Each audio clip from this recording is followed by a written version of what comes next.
Сәлем достар, бүгін біз керемет дәмді жылқының етінен тушонка болып шығатын қуырдақ дайындаймыз.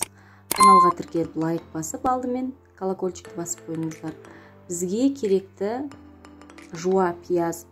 Осылай туырап аламыз. Пиязын мол қыламын, өйткені соғы шығып етке дәм береді, керемет дәм береді.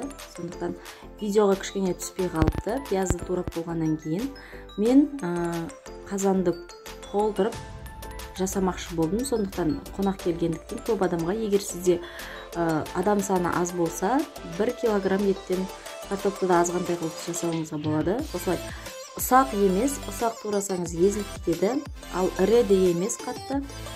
Ауызға сиятын кәдімгі кубиктап орташа қылып тураймыз етті.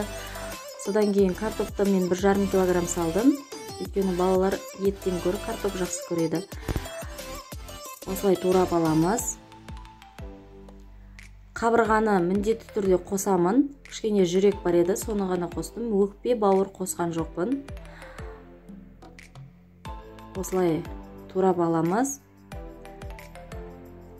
Картопты ұсақ қылып турамаймыз, өйткені езіліп кетуі мүмкін.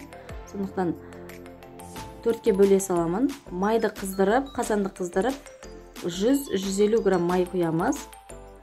Етті салып, май қызғаннан кейін жоғарғы отта етті жақсылап 5-6 минут қуырып аламыз, араластырып.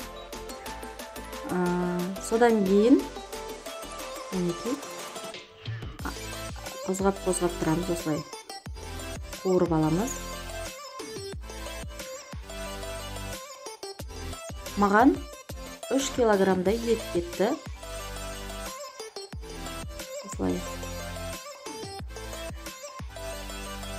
Ешқандай су құймаймыз. Тұздалған ет болғаннан соң, мен кеше тұздап қойып едім, 1 күн бұрын. Тұздалған ет болған кейін тұзын, бұрышын аздау қылып құясыздар, саласыздар. Если салған жерлерін көрінбей қалыпты видеода. Осылай пиязды салып қуырып жатқан кезде 5-6 минут қақпағын жауып, 2-3 рет солай жасаймыз. Мінекей, ешқандай су құйған жоқпын.